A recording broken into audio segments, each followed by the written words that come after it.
Boa noite a todos. Eu cumprimento a todos que nos assistem com a graça e a paz do nosso Senhor Jesus. Cumprimento também os poucos mais amados irmãos e irmãs que estão aqui nessa noite para poder realizar esse culto online, e que a graça de Deus esteja conosco. Espero que Deus traga um conforto para os corações de todos nós através da sua palavra.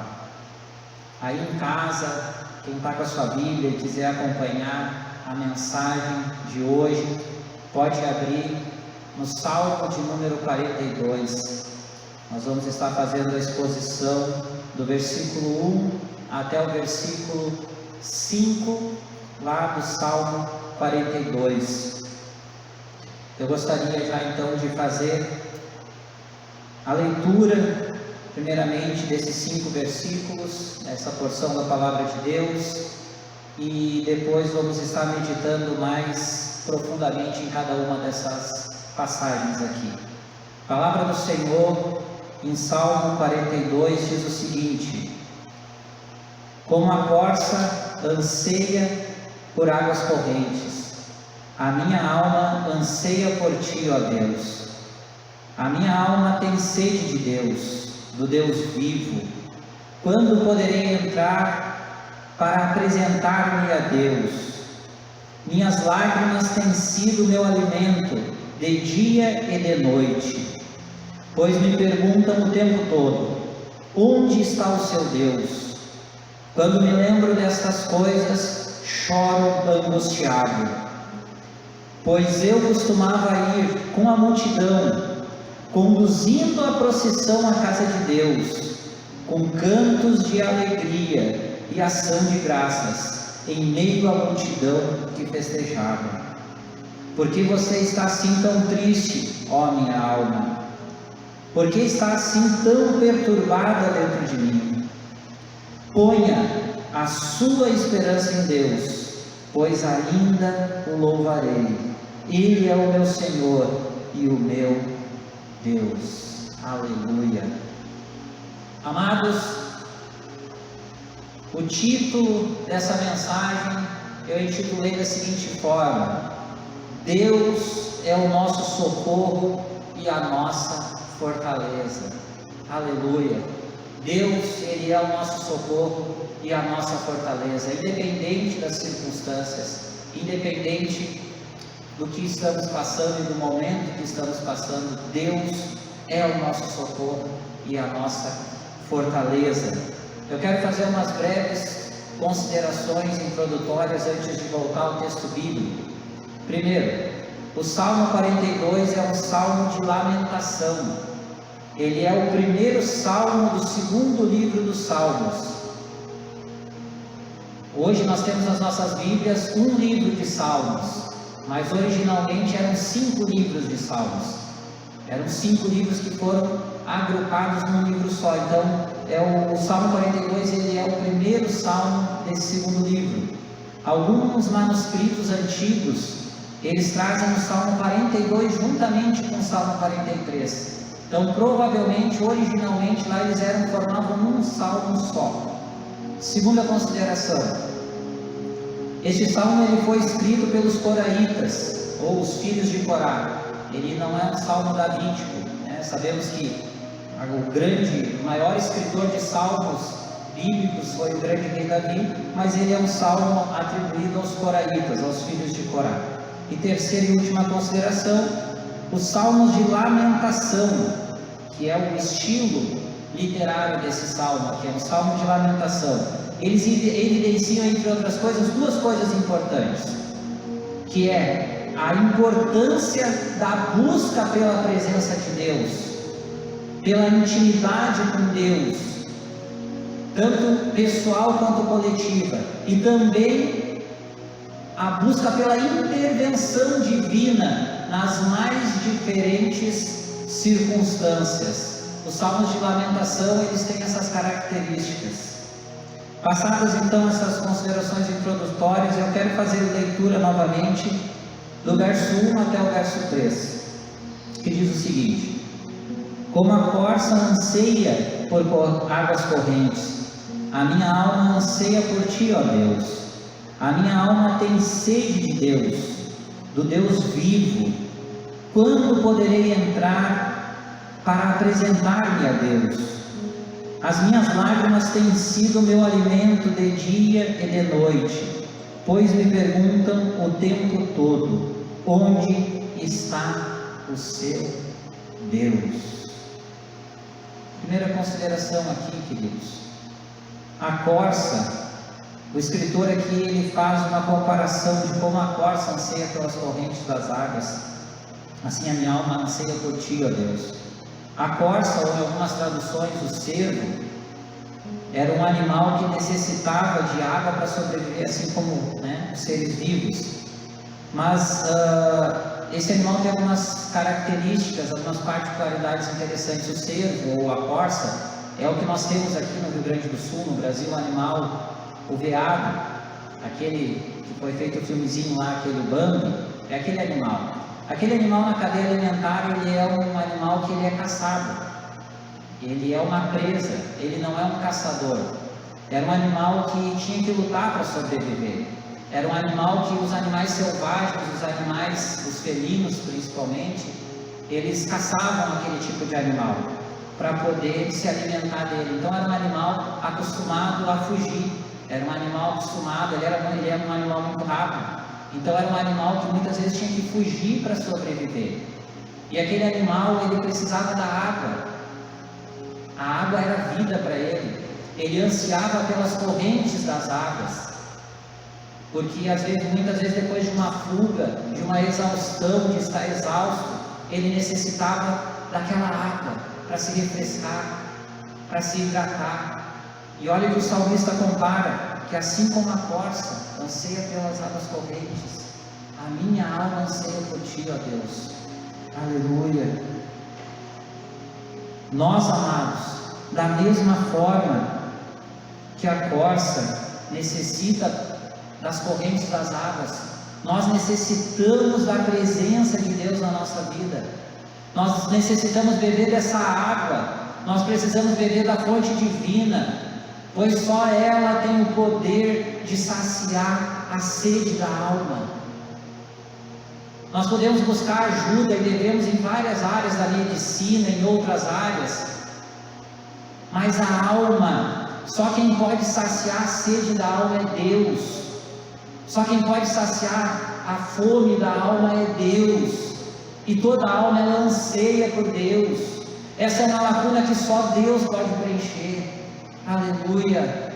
E nós temos que ansiar pela presença de Deus em nossas vidas. Aleluia. Mais um ponto aqui, amados, ainda sobre esse trecho. O salmista expõe seu momento de tristeza e que era questionado: onde é que estava o seu Deus? Ele fica evidente aqui no texto que ele estava passando por um momento difícil, é um salmo de lamentação, por um momento de dificuldades, por um momento de desespero, e ele mesmo registra aqui que as minhas lágrimas têm sido meu alimento de dia e de noite. Olha a aflição que esse homem estava vivendo quando ele escreve esse salmo. Olha o momento da vida que ele estava vivendo. Ele faz essa analogia, ele dá esse exemplo: as minhas lágrimas têm sido o meu alimento de dia e de noite. E não bastava o seu sofrimento, não bastava as lágrimas ser o alimento dele de dia e de noite, ainda eram zombava, porque ele diz: pois me perguntam o tempo todo: onde está o teu Deus? Além do seu sofrimento, ele era indagado, debochavam dele, questionavam ele: cadê o teu Deus?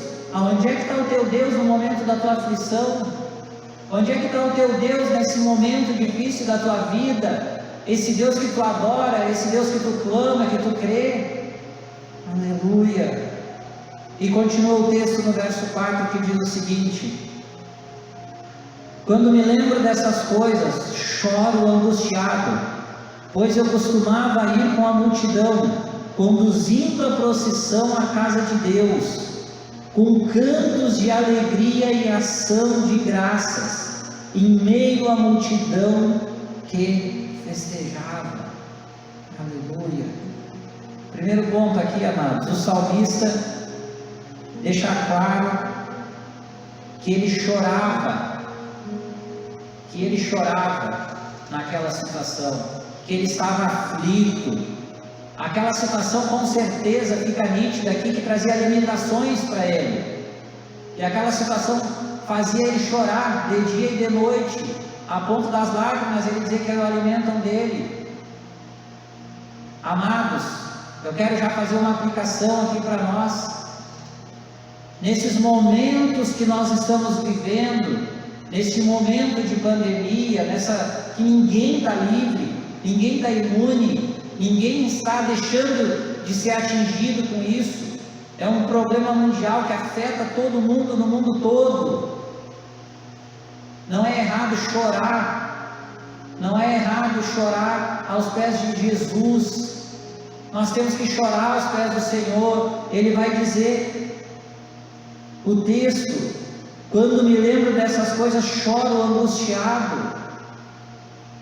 Pode abrir, às vezes nós temos que abrir nosso coração, às vezes nós temos que orar, e às vezes pode faltar as palavras. Deixa a tua lágrima rolar, deixa a tua lágrima descer. Deus que é todo poderoso, Ele sabe o valor de cada lágrima. Deus que é todo poderoso, Ele sabe por que aquela lágrima está sendo derramada, não precisa nem falar, Ele sabe, Ele te conhece, Ele conhece o teu coração. Aleluia. Outra consideração ainda, amado, ele lembra do tempo em que juntamente com a multidão iam ao templo adorar a Deus, coisa que fica nítido no texto, que nesse momento ele não estava podendo mais. Veja que o texto vai dizer, pois eu costumava ir com a multidão, conduzindo a procissão à casa de Deus, com cantos de alegria e ação de graças, em meio à multidão que festejava. Naquele momento ele estava impossibilitado de ir até o templo. Aqui ele está se referindo ao templo mesmo, ao templo físico que existia naquela época, lá nos templos de Israel, aonde ele se reunia com seus irmãos, aonde eles iam numa procissão, festejando, cantando, louvando, já no trajeto, para chegar lá e prestar um culto a Deus. E naquele momento ele deixa claro que ele estava impedido de fazer isso. O texto aqui não diz o motivo por que ele não poderia estar lá originalmente impedido, mas de alguma forma, alguma coisa estava impossibilitando ele daquele momento de ir adorar a Deus no templo, na igreja. Aleluia. Amados, e você nos assiste aí na sua casa, onde você estiver, pela internet, mas eu tenho uma coisa muito triste para falar para vocês. Eu estou aqui e eu vejo aqui 5, 6 pessoas, vocês não estão vendo, mas tem 5, 6 pessoas aqui, e todas essas pessoas são pessoas que vieram aqui para poder fazer esse culto acontecer, para nós poder realizar essa live. São pessoas, obreiros aqui da igreja. Não tem auditório hoje, apesar de nossa igreja ser grande aqui, haver, sei lá, 500 pessoas, poderia ter até 30 pessoas, não tem auditório. E enquanto iniciava o culto aqui, o Felipe louvando, e eu estava ali de joelho dobrado chorando, e eu olhava aqui essa igreja vazia, e nós aqui, esses obreiros, reunidos para poder fazer pelo menos essa live. E eu me lembrava de quantos cultos aqui nessa igreja, quantas vezes eu estava sentado aí, louvando a Deus, adorando a Deus, a igreja cheia, participando da ceia do Senhor, renovando a aliança com Deus, tendo comunhão com os meus irmãos. Olha que coisa linda que ele diz aqui no texto. Eles iam prestar um verdadeiro culto a Deus, eles tinham comunhão, eles iam festejando, eles iam louvando, eles iam adorando, e aquilo doía no coração daquele homem, porque ele estava impossibilitado de fazer isso. E hoje olha a cena que nós estamos aqui, vivendo isso. Quantas vezes já preguei aqui para essa igreja cheia, quantas vezes já estive no meio da multidão, e é muito triste, amados, é muito triste chegar e ver essa igreja vazia, é muito triste chegar aqui e não estar sentadinho o nosso pastor, a nossa pastora aqui. Deus abençoe e guarde eles e livre eles de todo mal. É muito triste não ver os irmãos, amados.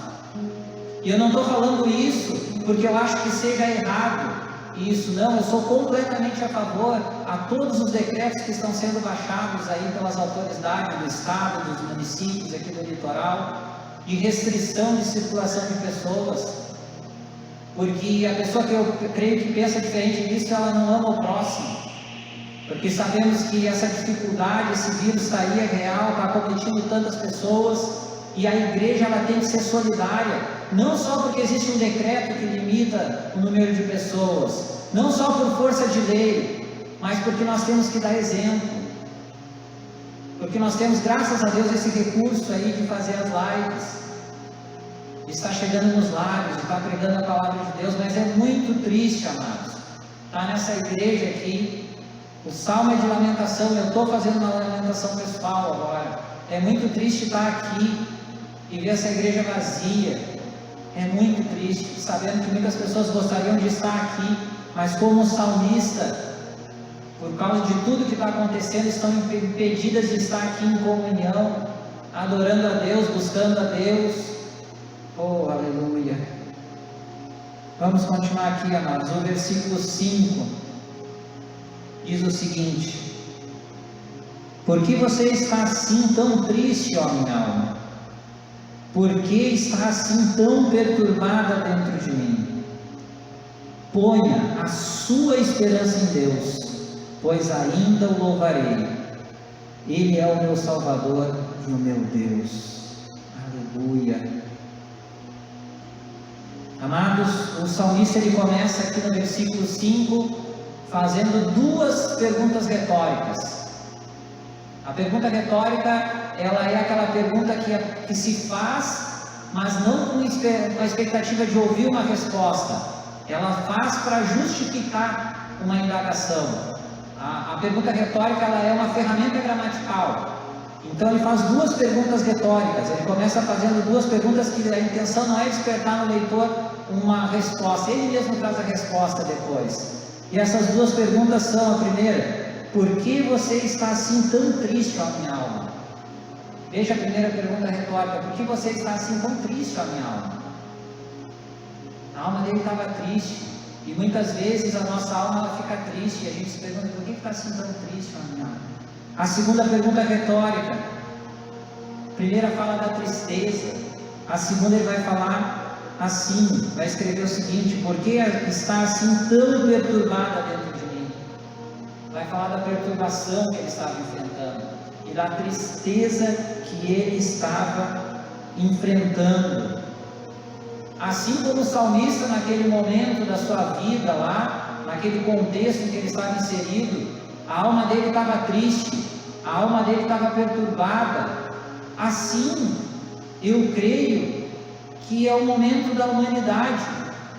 Assim eu creio que cada cristão em cada canto desse mundo deve estar se sentindo, porque é impossível um ser humano como um todo, mas os cristãos, estou pregando aqui, e nós como cristãos temos que dar exemplo, que algum cristão, que uma pessoa de bem, solidária, veja tudo que está acontecendo e não se sensibilize, e não esteja triste, e não esteja angustiado, perturbado. Isso é impossível para mim.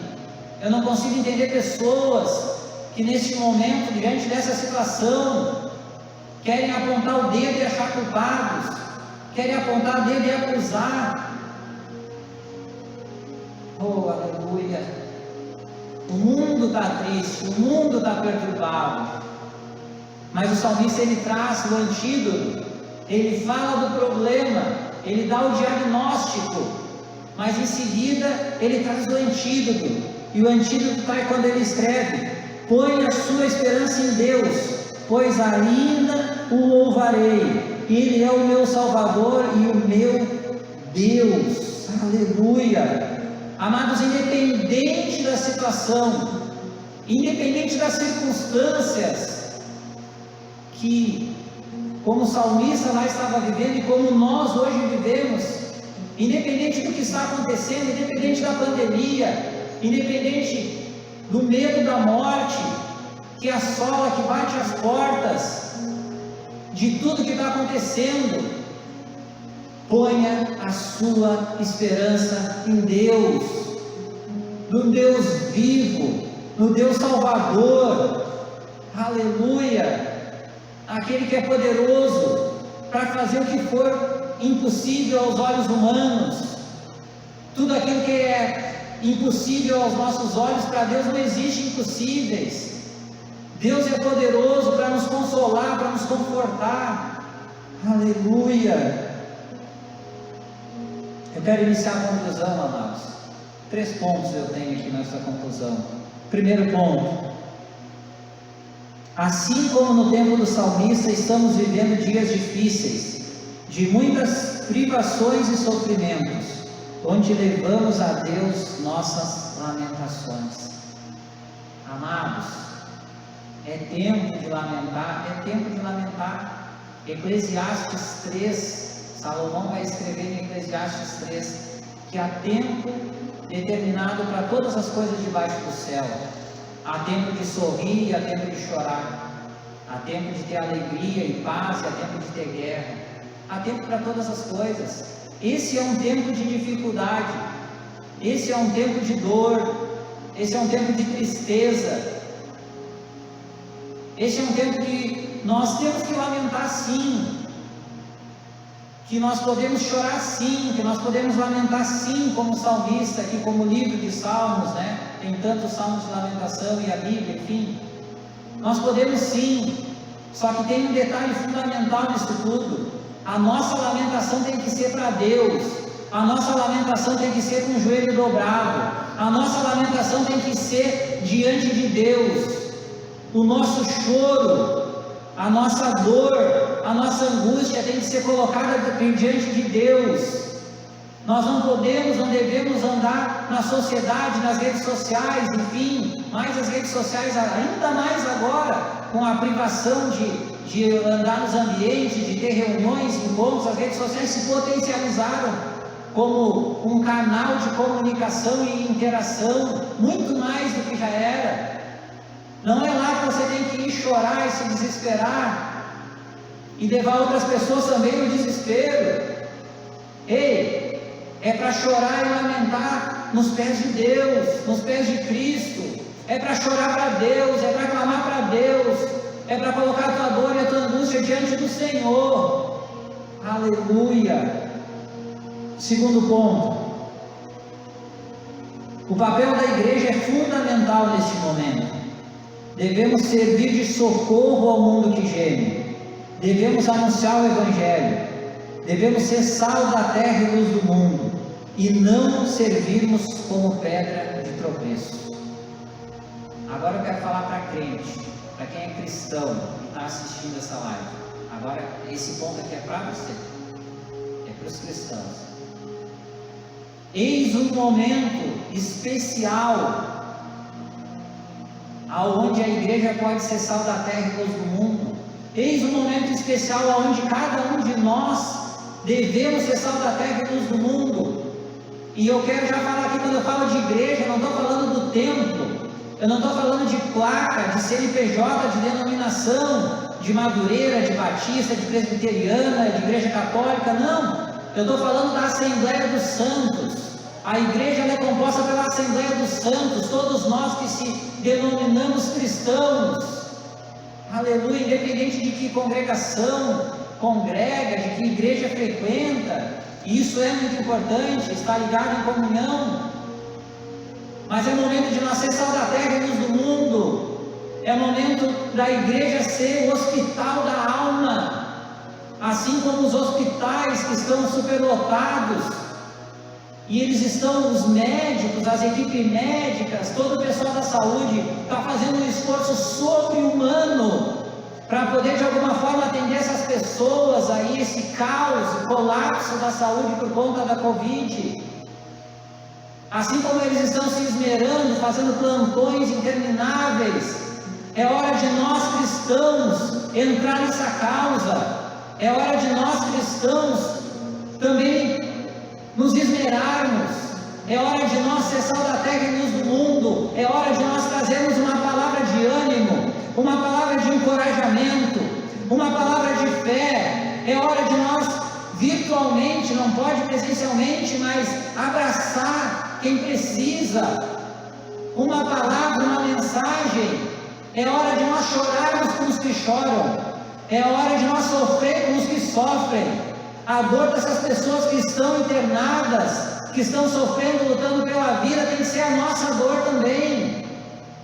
Quando nós nos pronunciarmos nas redes sociais, que as nossas palavras sejam bênção, que as nossas palavras sejam um socorro para quem está necessitado. Aleluia! Que nós não sejamos pedra de tropeço. Eu tenho extrema dificuldade de entender e concordar com o posicionamento de certas pessoas que se intitulam, que se autodenominam cristãs, e que vão para as redes sociais querer apontar o dedo e culpar o governador, presidente, prefeito, seja quem for, direita, esquerda, não interessa. Eu tenho extrema dificuldade de enxergar amor ao próximo nessas atitudes, querer apontar o dedo e julgar, querer ir para as redes sociais, dizer qual é a solução do problema, receitar, enfim. Ei! A ciência do mundo inteiro está mobilizada, tentando descobrir medicamentos, tentando descobrir vacinas, e graças a Deus que já tem vacinas, fazendo estudos de medicamentos. A equipe de saúde está mobilizada. Em vez de ficar querendo achar que você tem a solução, sem você ter uma formação na área, sem você ter um pleno conhecimento, ore por essas pessoas, ore pelos cientistas, faça isso. Ore pela medicina, ore pela ciência. Não vai escandalizar o Evangelho nas redes sociais, não vai levar uma palavra de acusação, ao invés de levar uma palavra de bênção, ao invés de levar a palavra de Deus. E também de nada vai adiantar tu querer pregar uma palavra agora, daqui a 10 minutos, meia hora, acusar alguém, bater em alguém, apontar o dedo para alguém. Ei, a tua palavra foi por água abaixo, não tem valor nenhum mais, porque o teu comportamento pessoal não está dando crédito para isso. Aleluia! Eu sou bem seguro de estar falando isso aqui, porque eu já ouvi o meu pastor inúmeras vezes falar isso. Só que o pastor Paulo tem uma habilidade maravilhosa, né? Ele sempre diz, fala, dá o assaço, depois diz, mas aqui na Madureira não tem. Um dia eu quero aprender com ele, chegar nesse nível. Tem, e tem em todos os lugares, não é só na Madureira, em todos os lugares. Infelizmente, pode ficar bravo comigo se quiser, mas pela palavra de Deus, se eu estiver errado, pode me procurar e pode me questionar e me mostrar onde que tem embasamento bíblico para isso. É tempo de nós abraçar, é tempo da igreja fazer a diferença, é tempo da igreja amar, é tempo da igreja trazer o alimento para a alma. Assim como os médicos, a equipe de saúde, o hospital, eles socorrem o enfermo. É tempo da igreja ser um hospital espiritual. É o tempo de nós abrirmos os nossos braços, usarmos as nossas vozes, os dons que Deus nos deu, aleluia, para ajudar essa humanidade. É tempo de ganhar almas para Cristo, aleluia. Terceiro e último ponto: o que devemos fazer na atual situação é o que o salmista orientou fazer: confiar em Deus, depositar nele a nossa esperança e a nossa fé. É tempo de, nesse momento de angústia e de dor, de nós confiarmos em Deus, mais do que nunca confiar em Deus, mais do que nunca depositar nossa esperança e nossa fé nele. Amados, eu sou historiador, posso garantir para vocês com conhecimento de causa, que o último acontecimento no mundo, que abalou o mundo da forma que essa pandemia está abalando, aconteceu há quase 80 anos atrás, que foi a Segunda Guerra Mundial. Ou seja, essa geração não tinha vivido algo parecido, que abalou o mundo. Depois da Segunda Guerra Mundial teve várias catástrofes, guerras, enfim, mas nada global, como essa pandemia está sendo global. A pandemia é global. Amados, é tempo de, nesse momento que é novo para essa geração, que é novo para a maioria das pessoas que vivem hoje, de nós confiar mais em Deus, de nós depositar a fé em Deus, de nós clamar a Deus para que Ele abrevie o tempo dessa pandemia, para que Deus tenha misericórdia dos enfermos, para que Deus venha a operar milagres. Nós temos que clamar por milagres. Aleluia, aleluia. Amados, eu já estou encerrando, mas antes eu quero trazer algumas palavras. Eu quero agora deixar a técnica de lado e deixar o meu coração falar, deixar a voz do meu coração falar. Amados, nós estamos vivendo um momento terrível. Agora, nesse exato momento, não que não existissem problemas antes, mas nesse exato momento, temos aqui no Rio Grande do Sul e boa parte do Brasil o sistema de saúde em colapso. Temos um momento da pandemia, o pior momento da pandemia no Brasil. De longe o pior momento da pandemia aqui no nosso estado, no Rio Grande do Sul. O litoral norte aqui, então, um dos piores lugares do estado. Não tem mais leito de UTI no hospital para atender as pessoas com Covid. Amados, e quando a coisa vai chegando perto de nós, vai apertando mais, né? Quando é longe a gente sente de uma forma, quando é perto é de outra. Eu mesmo, tenho algumas pessoas que eu vou citar aqui, e depois eu quero orar simbolizando por todos, através dessas pessoas. Tem um cunhado que está no hospital há mais de 10 dias, meu cunhado Marcos. Tem a irmã Verônica, irmã nossa aqui da igreja, minha aluna do curso de teologia, uma bênção, que está internada agora. O estado dela é gravíssimo, no hospital o estado dela é gravíssimo, com Covid. E hoje ainda, um pouco antes de vir para cá, conversei com a filha dela, e ela me mandou o áudio da médica, dando o último parecer lá, da mãe dela. E me chamou muita atenção que no final do áudio a médica, depois de dizer toda a situação que não é boa, a médica, eu ouvi da boca da médica isso, é preciso ter fé, vocês têm que ter muita fé nesse momento. Imagina, ela tem todos, aquela médica tem todos os recursos da medicina, é uma profissional qualificada. Eu ouvi da boca da médica isso, é preciso ter fé, vocês têm que ter fé. Oh, aleluia, vamos ter fé, irmãos, vamos ter fé.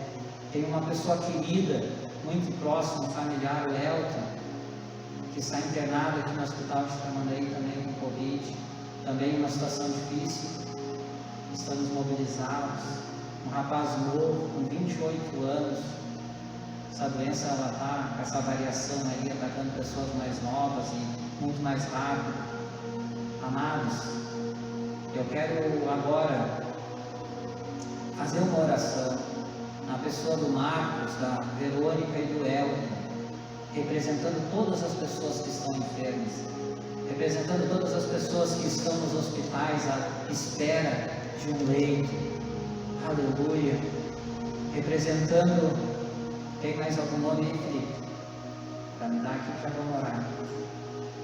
Vamos colocar aqui também Luiz Roberto, Gilberto, Juliano, Sília, doutora Mirene Lopes.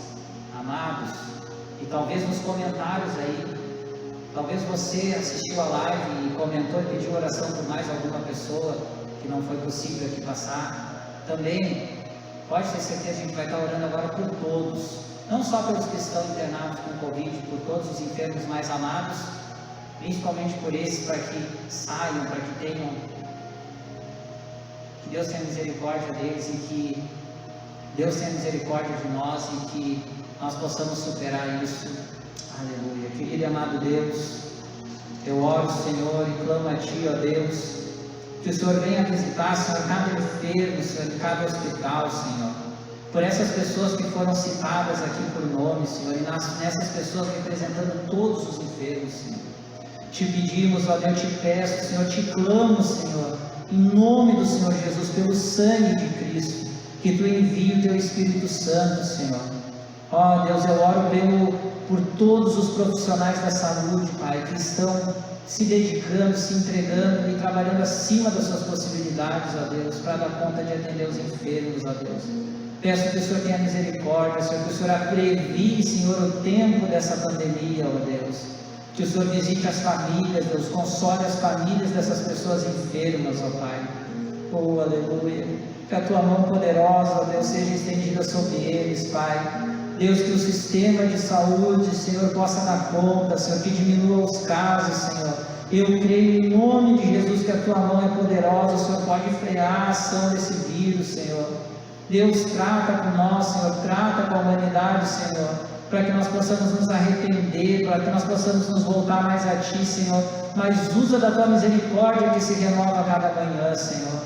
Usa de misericórdia, Senhor, que nós possamos, ó Deus, ter mais compaixão uns pelos outros, que nós possamos ter mais amor uns pelos outros, que o Senhor levante homens e mulheres, Senhor, para ser portadores das boas novas, para levar uma palavra de bênção, Senhor, uma palavra de consolo, Senhor, para a humanidade ferida, Senhor, e que o Teu nome seja glorificado, em nome de Jesus. Amém.